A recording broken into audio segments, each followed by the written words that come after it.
welcome back. We're gonna talk about like playing stuff, and I'm just gonna ask Andrew a bunch of questions that will enlighten us on how he approaches the guitar. So you have all these like influences. You mentioned you like John Mayer stuff, you like Coldplay stuff, you like the jazz and the bebop hits and all that kind of stuff.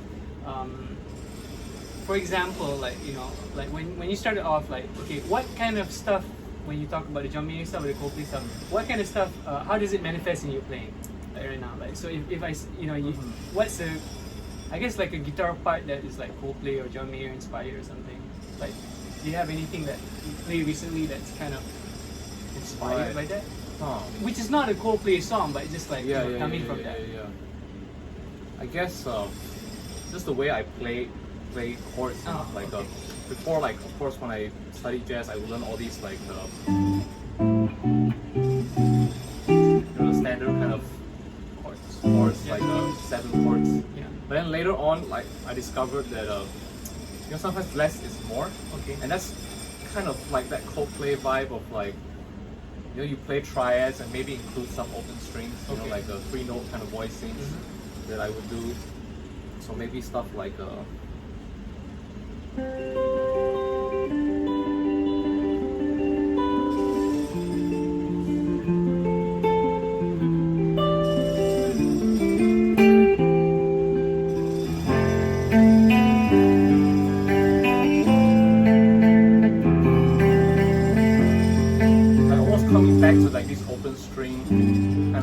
so let's take a 3 or 4 chord progression and let's try to guide people through your process. Okay, yeah. What let's pick a progression. I don't know, like a 3 or 4 chord progression that you might play. Just now you were doing a few different things.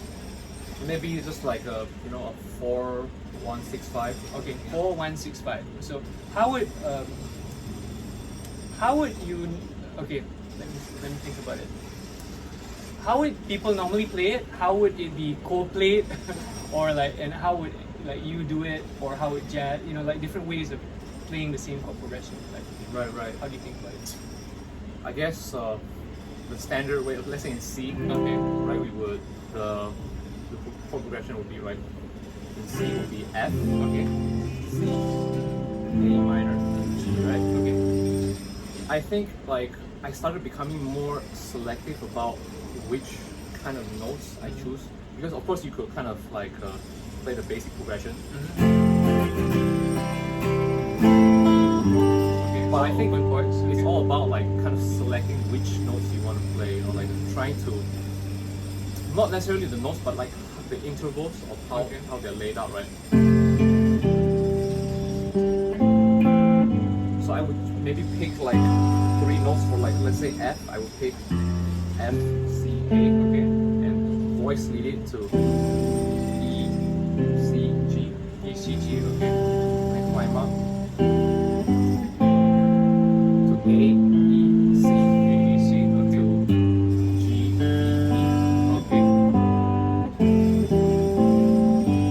Interesting. And taking away the voice, the notes, kind of makes it sound bigger. Yeah. Right. Yeah, it does sound bigger. So, when you're doing the kind of like pop gigs and stuff, so is that how you approach like playing the chords? Yeah, I guess it depends on the context. Let's say there's already a keyboard player doing this. I might do something a little higher. Maybe something like if you're just playing straight up triads. Or voice them a little more in an interesting way.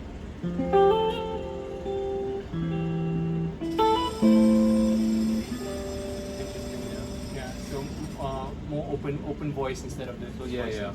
Okay. And taking that,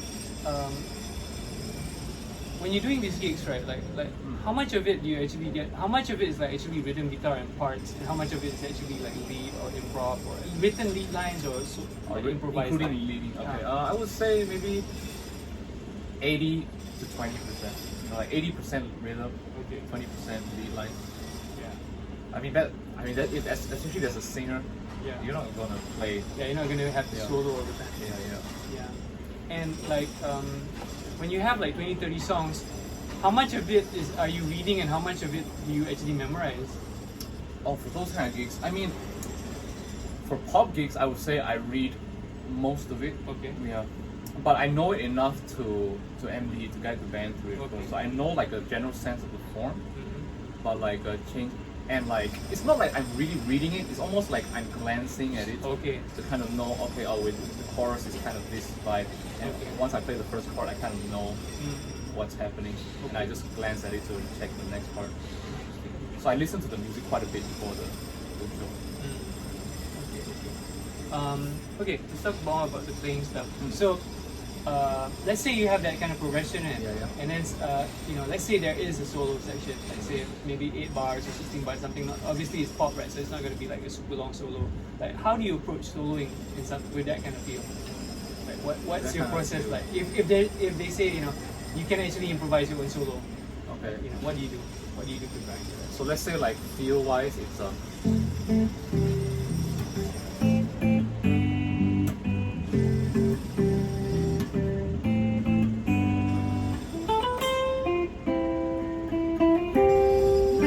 like Coldplay vibes all about like kind of like the minimalism, Yeah.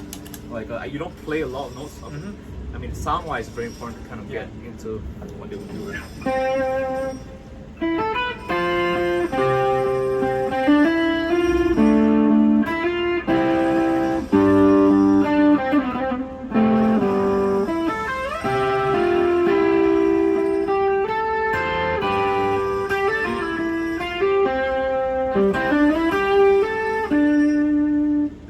Kind of stay simple kind of lines. Okay. Yeah.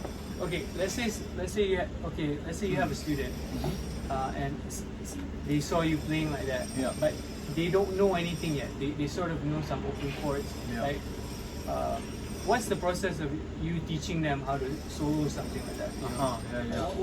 What goes through your head? Like, what do you get them to practice, or what do you get them to learn? Yeah, I mean, for me, like guitar was like, for everybody, I should Yeah. say, it's like very visual, right? Yeah. So I will get them to practice the chords until they know it, know the voicings they want to play, Mm-hmm. and then kind of grab notes from that, right? So Okay. let's say like in the beginning I was doing, right? Okay. I will just have them play that over.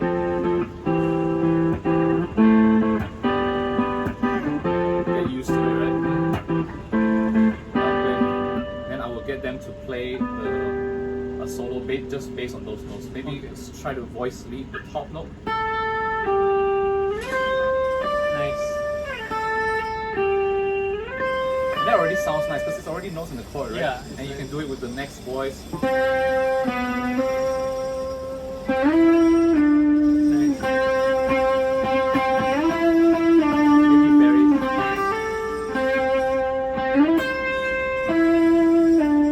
Right? Very cool. Yeah, that's why I would get my students to do. And you do that with every kind of voicing. Maybe like take a different one. Maybe like take notes from those. Eventually, I will have them play.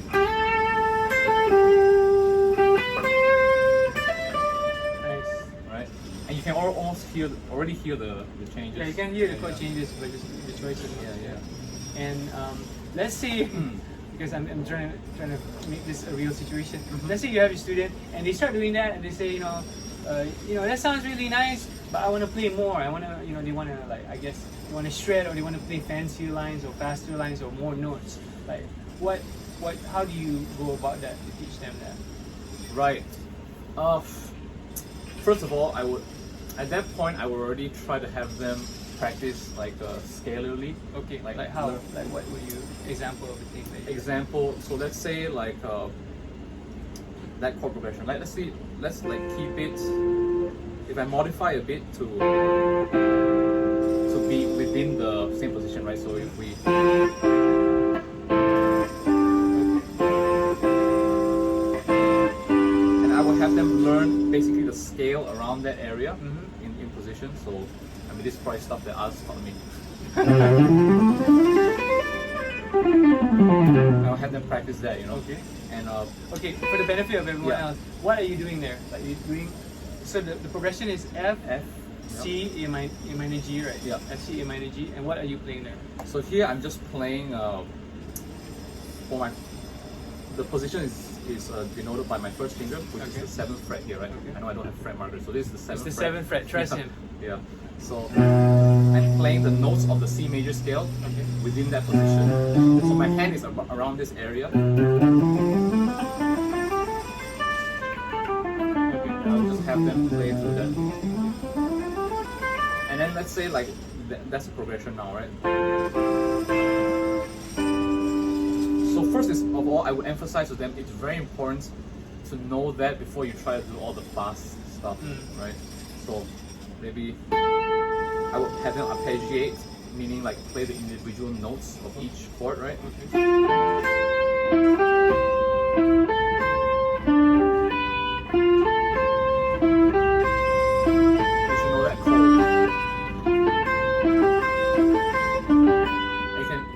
With that, I could go up and then go down. See, that's a nice lick right there. Yeah, you're starting to sound like Eric Johnson right there. Right, yeah, exactly. So then I would incorporate scales into, let's say like they want to go from the F chord to the C chord, right? So maybe they can see this note and this note are here in F, and these are the notes that are available in C. So let's say this, I want to get from here to here, because this note is in F and it's not in C, and this note is in C but not in F, right? So maybe I will have them play a scale idea.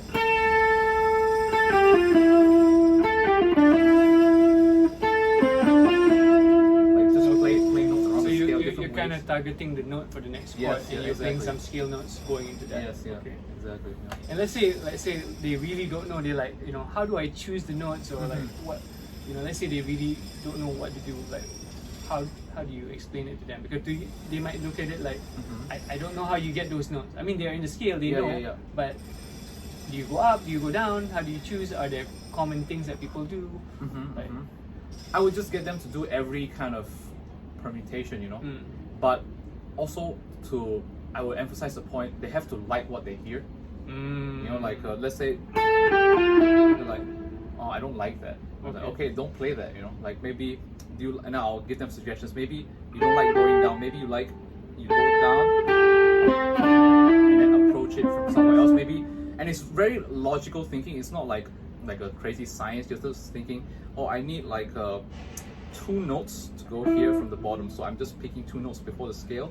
Maybe I'm trying to go 1 and I don't want to go here, I don't like this note. So instead of going here, I want to use 2 notes to go to this note.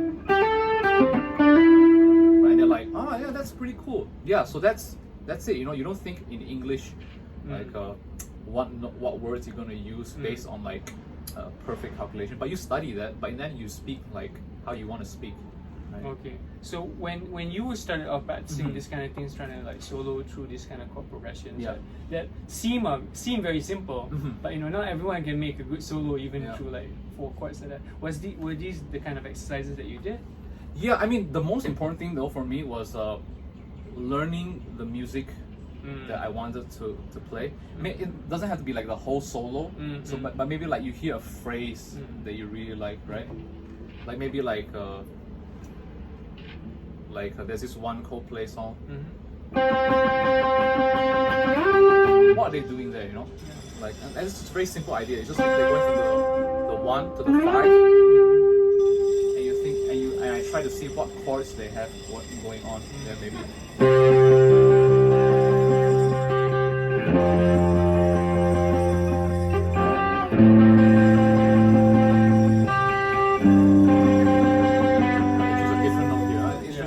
And just to get the sound in your ear, just so that you have stuff that you know what you like, right? So you're basically kind of transcribing the stuff you like to inform you of the kind of things that you can compose yourself or improvise yourself. Absolutely. Yeah. Okay.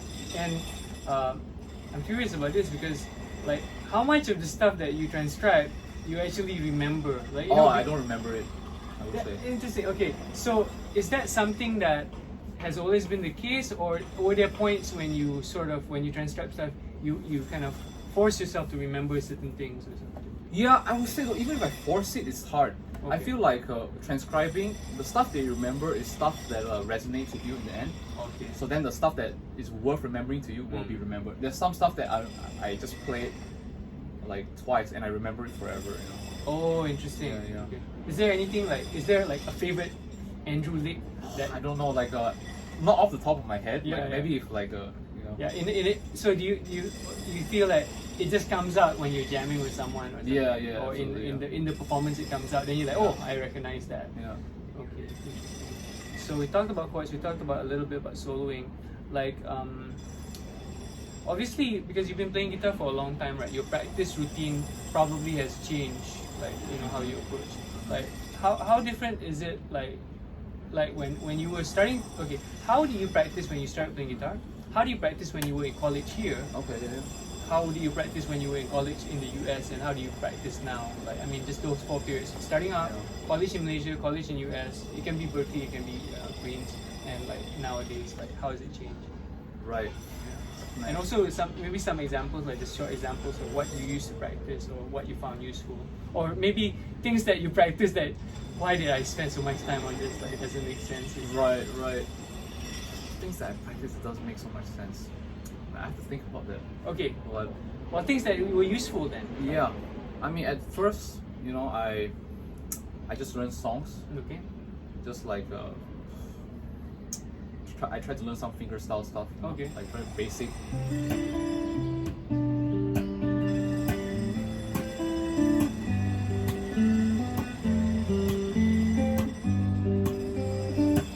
Like that was how I kind of started. Okay. And then eventually I started like just transcribing, listening to a ton of the John Mayer Continuum record. Okay. And just like trying to lift everything. I don't remember it now, honestly. Okay. But like of course, like you.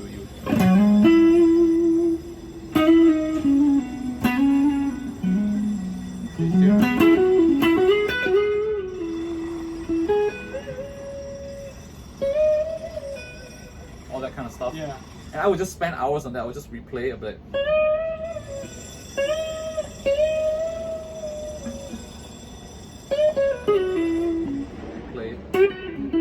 Just try to get.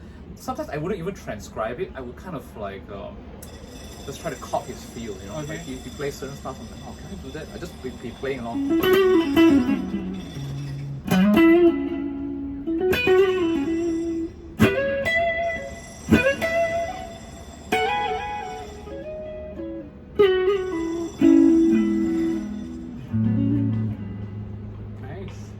I mean, that's not totally John Mayer, but you guys get the point. Yeah. And then, one thing that I would say I did way too much of at first was practicing scales. But I don't know, like I think it was helpful, Okay. But maybe I did too much. How do you practice scales when you started out? Like which scales in particular, and how do you practice them? At first, I did this Berkeley book that I bought, Which one? the Modern Method for Guitar. Okay. So I would practice everything in like first position. So that's C major with open strings, right? Okay. And I'll do the same thing in F. Okay.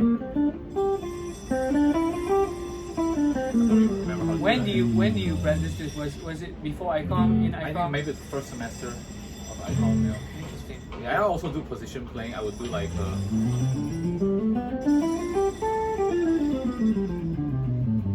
this is probably more what I use now. Okay.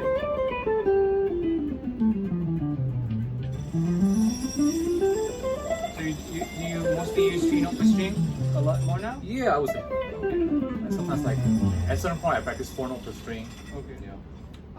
Okay, for the 4-note per string stuff, I do practice that, but not as much. Like, what do you find useful about 4-note per string? Just the way it teaches you to kind of navigate around the fretboard. What do you mean? To kind of so let's say I'm playing C, right? Okay. 4-note per string. So let's say I'm going from E, F, G, A, then I have to change, right? Because that's the 4th note. C, E.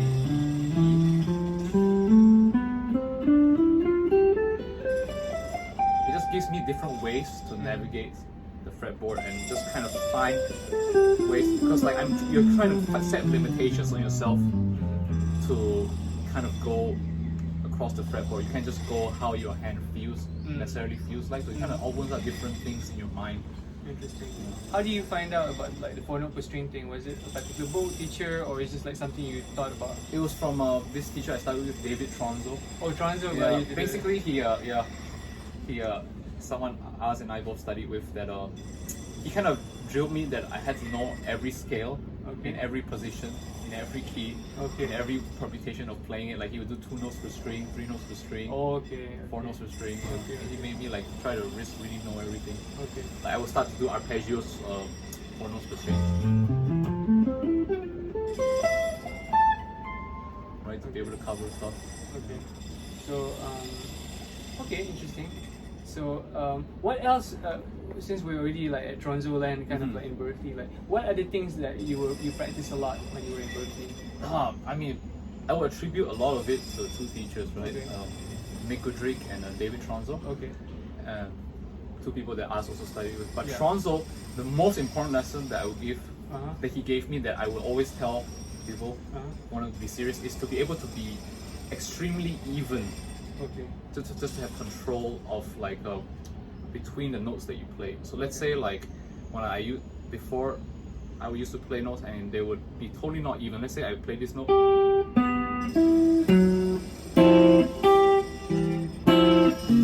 It would be totally uneven from chord to chord. And he emphasized being able to, no matter what you're playing, be able to make it even.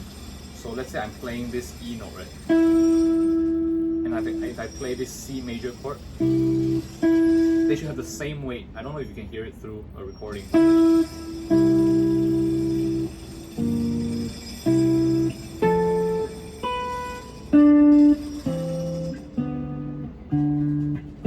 No matter what you're playing, it kind of has the same weight. And he would give me, the exercise that he gave me would be, I would play one note here, and then try to play 2 notes, and make them sound as even as possible to each other, and then 3 notes.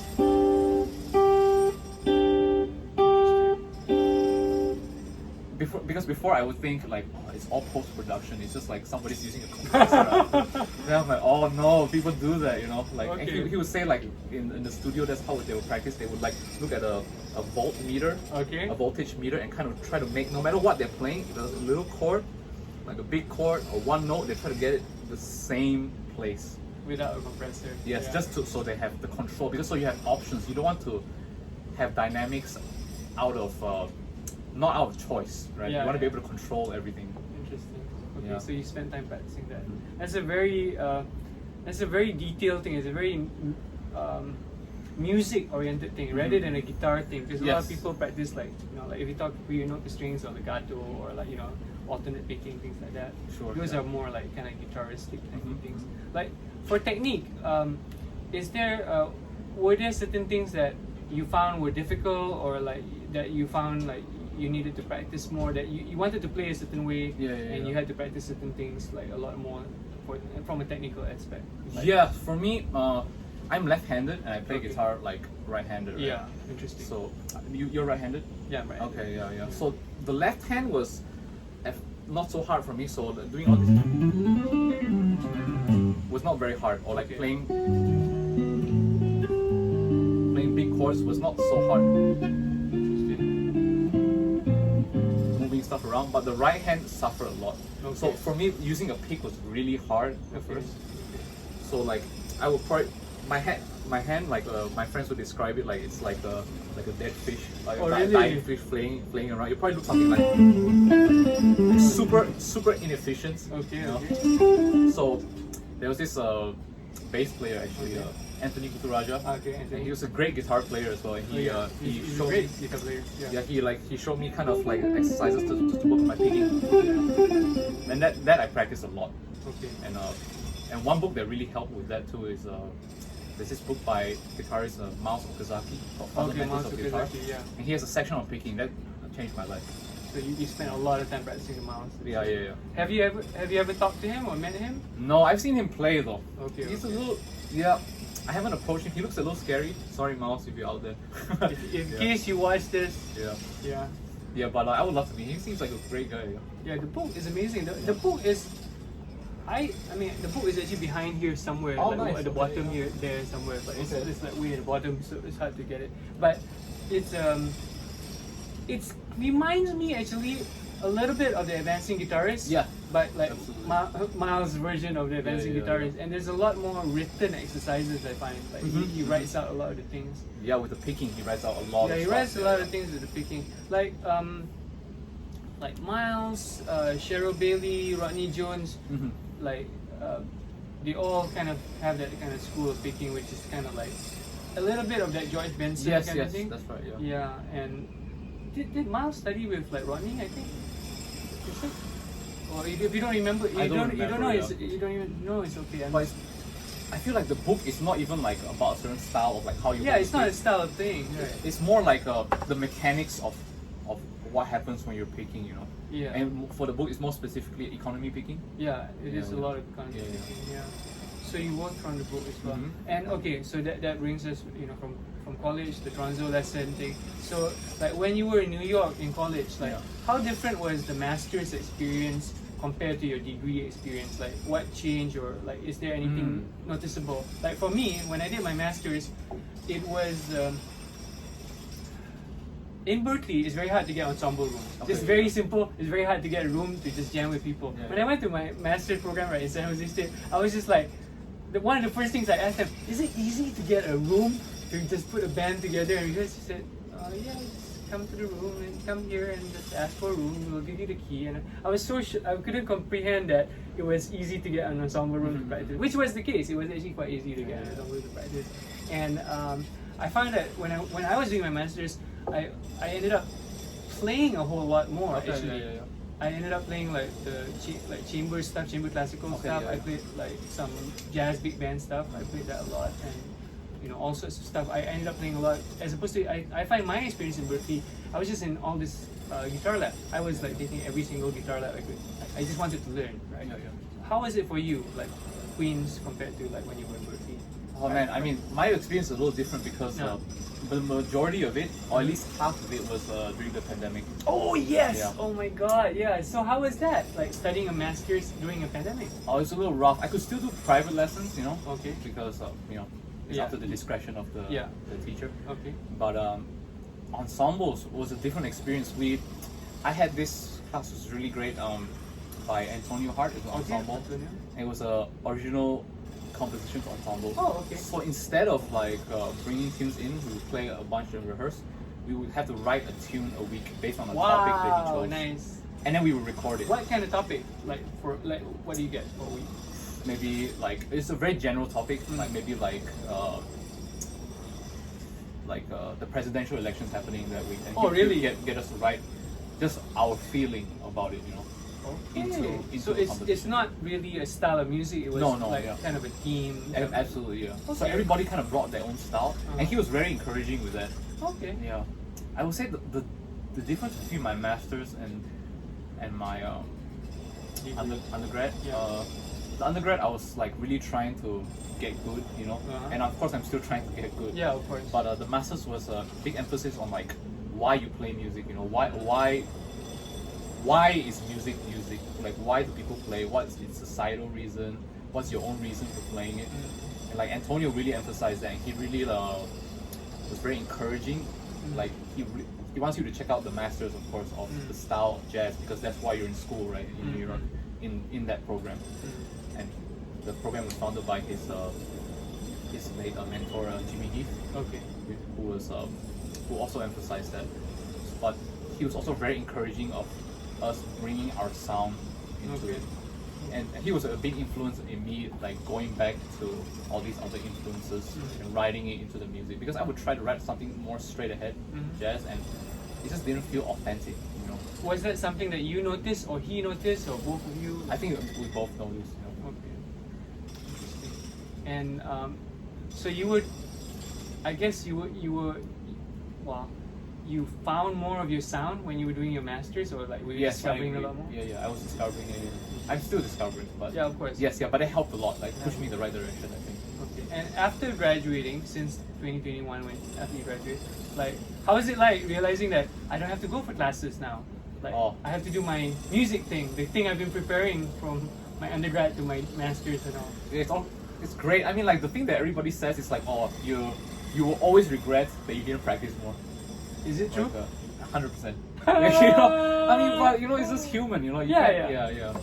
So you regret not practicing more? Is it because like you realize that if only I practice more, I could be more, I don't know, prepared for a gig or something? Is that the context or how? Yeah, or maybe like I'm playing a gig and I'm thinking after the gig, man, I wish I could play like I could improvise on this level, a certain kind of thing, Okay.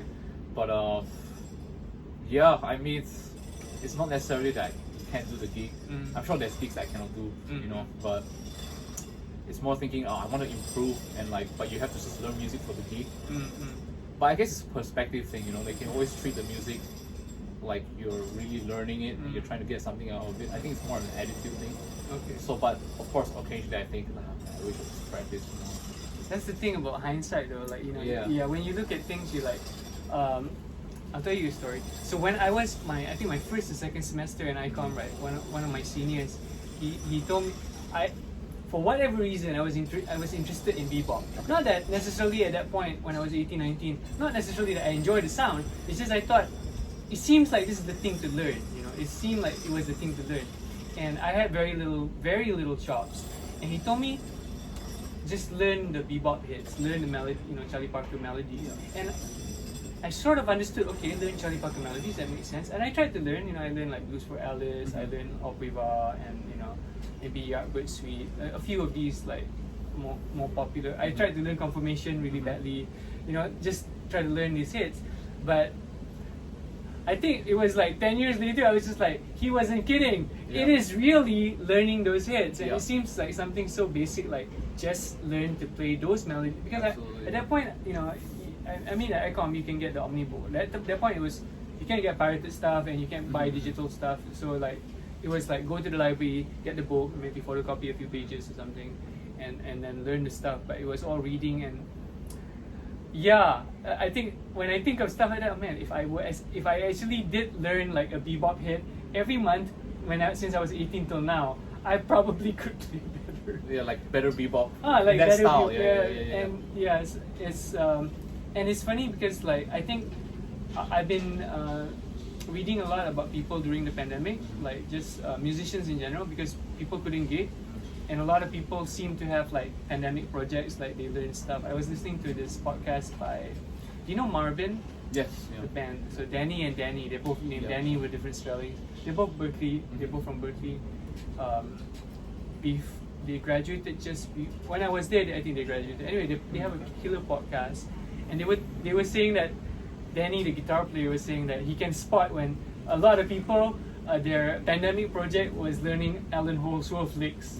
Because he said like he just after the pandemic, when he's heard a lot of players, they suddenly had all these Alan Holdsworth licks that they couldn't get. So do you have a pandemic project, like where you start and then do you like pick up? You were in college. You were still doing a master's. Right? Yes. However, like I mean, of course, like pre that, I'm still like gigging in New York and stuff, right?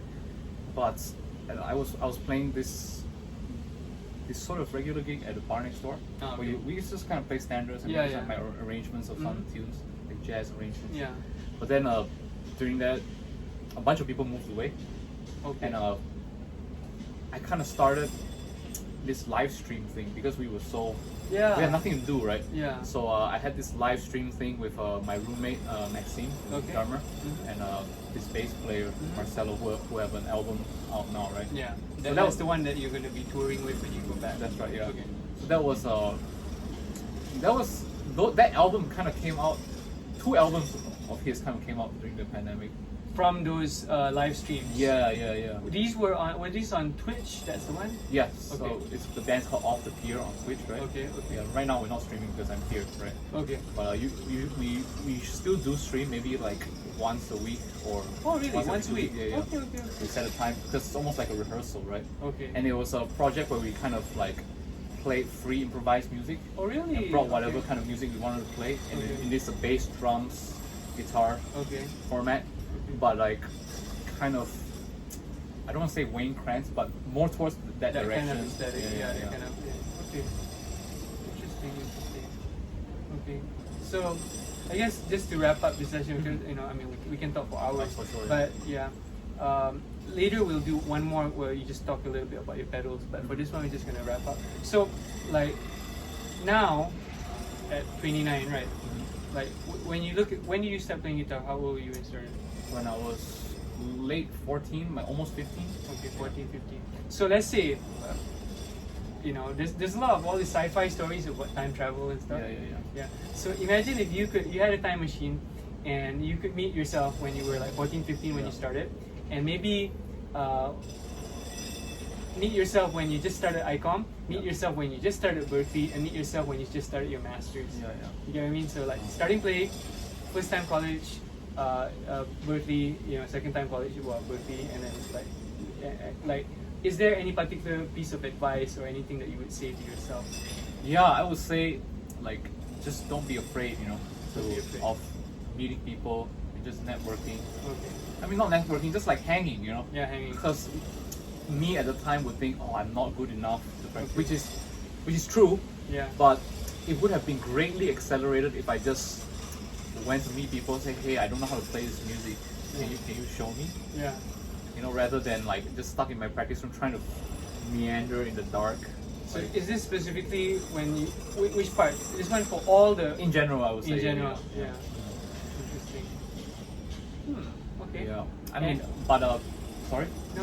Continue. At the beginning of Berkeley, or maybe before I go to Berkeley, I would probably tell myself, yo, just get a tourist visa, go to New York for 6 months, and just go to jam sessions and meet people and just play. Before Berkeley. Yeah, in hindsight, I would do that. Interesting. Okay, and just to wrap up this video, just for anyone out there, who might be watching this and is watching this for whatever reason, maybe they're curious about you, maybe they're curious about studying in Berkeley, maybe they're curious about going to New York, maybe they're a guitar player, maybe you're a guitar player, and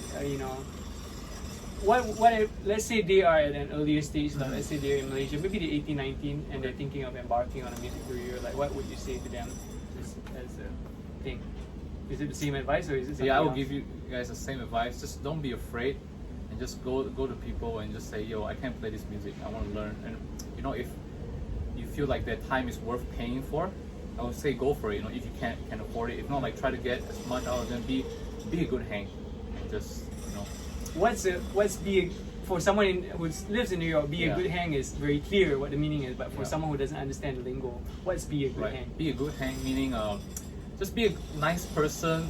Don't annoy them too much. Just be considerate that these musicians that you want to learn from are just regular people who just also want to make friends, and just treat them as such, but also treat them with respect. Especially the masters that you look up to. Respect them, but also treat them like humans, and just go for it. Don't be afraid of messing up. There's no point. They will just hinder you. That's the advice I would give myself. I would say be way a better player, way faster if I just didn't care about how I sounded at the time and just tried to look to the future of how I can sound better, and how I can just meet people, and just don't worry about how you sound now. If you think you sound bad, it's fine. Everybody sounds bad. Everybody sounds bad in certain respects. Great players, they don't sound good in everything. You just want to find what your niche. Right? Very cool. Thanks, Andrew. So guys, I'm going to do a separate video short video.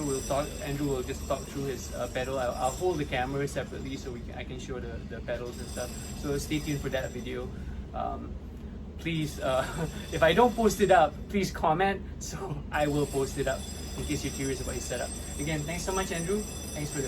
Thanks for being a nice hang, and hope this video is useful. If you guys enjoyed this video, please like, share, subscribe, and check out Andrew's music, Andrew's social media stuff. I'll put the links in the description so you can check out his music on Instagram, on YouTube, and Twitch, and all that. I'll put all the links up. And if you have any questions, or any comments, leave a comment.